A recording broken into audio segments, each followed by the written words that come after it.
George, Billy, and Reggie going at it on the back page. And then he said to me, he says, and if people say that Steinbrenner owns our back page, the truth is he probably does.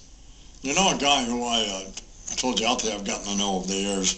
I didn't know him then, but it's Doug Newton, who was apparently Billy Martin's agent or manager, opened the Billy Martin stores, and then Doug has been enormously helpful in running the Imus Cattle Ranch Kids with Cancer. To one of the nicest, best guys I've ever met. And one of the few people who, if he tells you he's going to do something, he does it. Was he that way then when he was running? Oh yeah, and he was that way with me actually with his book. I spent a couple of days out in Palm Springs with Doug, and he was so helpful for me. And he is a great character in this book in that he's one of so many people that with George it was all about the pursuit. And once he bagged his quarry, he was no longer interested in him. I mean, you can go with free agents, with managers, whatever. And in Doug's case, he was Billy Martin's agent when George fired Billy for the first time. Right. And what happened was Al Rosen was the president of the Yankees at the time, the general manager, and he was a guy that Billy Martin hated, and the feeling was mutual. Because they had been rivals, and Rosen played for the Cleveland Indians in the 50s, and they were rivals. So anyway, George fires Billy, tells Rosen, you got to go out to Kansas City and fire him. Only Billy didn't want to be fired by Rosen. He couldn't bear that. So Billy decides to resign instead. And he has this tearful resignation out there.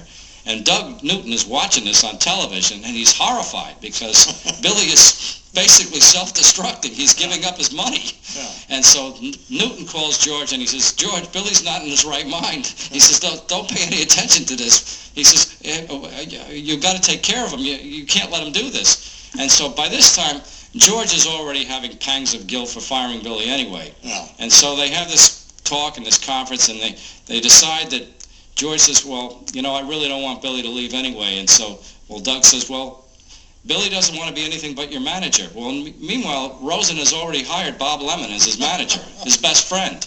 And so they come up with this idea that Doug says to George, he says, well, I got a great idea. Why don't you announce on Old Timers Day is 3 days from now. Why don't you announce on Old Timers Day that Billy's coming back as manager? And so George says, that's a great idea. There was only one problem. They had already committed to Lemon for 1979 as well. Yeah. So now they had to come up with a new idea where they're going to announce that Billy's coming back in 1980 as the manager. Meanwhile, there was only one problem with all of this. Yeah. Nobody ever told Al Rosen, and he's the president of the team.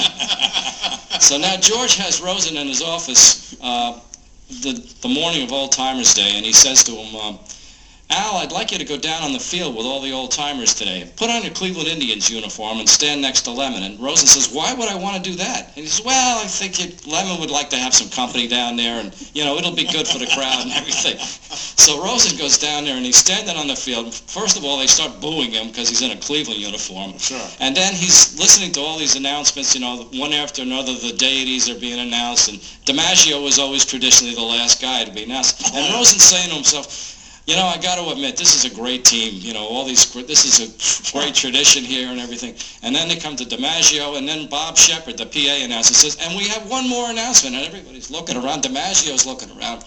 And then all of a sudden, there's this announcement. And coming back as manager in 1980 is Billy Martin, #1. And Billy keeps charging out on the field. Rosen is aghast at this. Poor Bob Lemon is standing there. And what is going on here? And so Rosen told me this story. I never knew this story, that Rosen was never told. That's all Doug Newton's idea. Right. It was all Doug's idea. This business with Nixon, what did Steinbrenner do there? Well, this was, he got caught up in the middle of Watergate, and